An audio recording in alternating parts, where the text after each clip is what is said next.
Catholic Cardinal George Pell of Australia was found guilty in December of 2018, and he spent 404 days in solitary confinement at a Melbourne prison.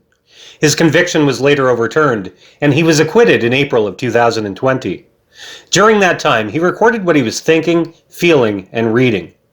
He sat down for an interview with the Salt Lake Tribune on Wednesday to answer a number of questions. Question: how did you feel when you first heard the accusations in 2017 against you? Oh, I was very worried. It was a very difficult time. You almost feel physically unwell. Question: so then you went back to face these charges in Australia. Can you briefly tell us about that first trial? What was it like for you? The first trial went on for quite some time. I never expected to lose it. I mean, there were no supporting witnesses for the complainant. There were about 20 witnesses being called by the prosecution, but most of them gave evidence against the complainant. Not just my lawyers, but the other lawyers believed that I couldn't be convicted. After the first trial, there was a hung jury. I think that they were out 4 or 5 days. They couldn't agree. That was a blow to the complainant, who did not want the matter to go forward. He wrote to the authorities to that effect. He was quite happy just to be left to drop it. In their wisdom or otherwise, the police and the prosecutors decided to go ahead for a second trial. Question: did you have a TV in your room? Yes, it was a bit luxurious. I had a TV and I also had a shower and a toilet. My cell was 7 or 9 meters long. I had a decent bed with a firm base. The food, there was too much, but it was adequate. Somebody said that that must have been horrendous, but it wasn't horrendous. It was dull and unpleasant. Many people have suffered much more than I did. I mean, it was an Australian Western world jail, and they're pretty civilized places. Question: what other privileges did you have?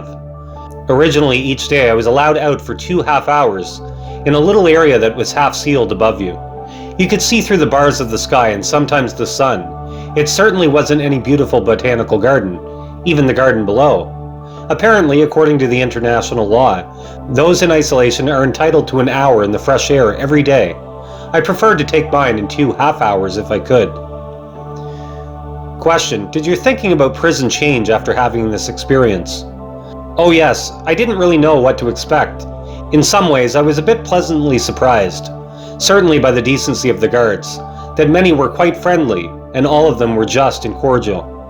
As far as I could hear in the isolation section, there were 11 other prisoners, some of them very, very difficult people and damaged people.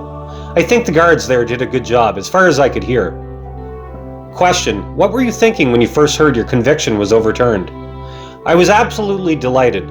I knew rationally and logically that it should have been like that, but given that so much had gone against me, nothing was certain. I have friends that have been writing to me regularly, and one was in another part of the jail. I heard him give an enormous cheer, so I punched the air and then I said the Te Deum, which is the Christian prayer of thanks. Question: what do you now think about your accusers? Would you like to see them punished?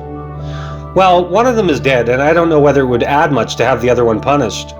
I really don't know how much of the accusation that was made was fiction, how much of it was fantasy, whether something happened with somebody else and that was applied to myself. But there was not even a residual encounter with the man later. It's fascinating. In Rolling Stone magazine, a parallel case, the Billy Doe case in Philadelphia, that was publicized in Australia. It had maybe 7 or 8 similarities with my story. But whether that was the basis on which the story was put together, I really don't know. I don't think that anybody going to jail would add much. Question: was your faith affected by this experience? Well, of course it's got to be challenged. As a priest, I try to help people in many different kinds of situations, and sometimes in deeply unjust situations. I remember some of the things I said to other people, and I said, well, I've got to apply them to myself. So I used to say to teenagers that if you don't pray when you're in trouble, probably your faith is pretty weak. So I prayed for help, and I said to many people over the years when they wondered just why they were stricken with misfortune, I said, well, Jesus was God, and he certainly didn't get around those either. Question: did your time in prison affect your view about the future of the church at all? I've been a bishop since 1987, so I'm constantly interested in the future of the church. In prison, I was able to read quite a bit, and I kept up with the news. I gave a talk in Oxford just before I came, and I said the first thing everybody needs to understand, first of all ourselves, is that the Catholic Church is here to stay. We aren't going anywhere. We've received for over 2,000 years a very precious heritage of doctrines and a way of living, and we've got to hang on to those and pass it on to the next generation because it's immensely useful and helps human beings thrive.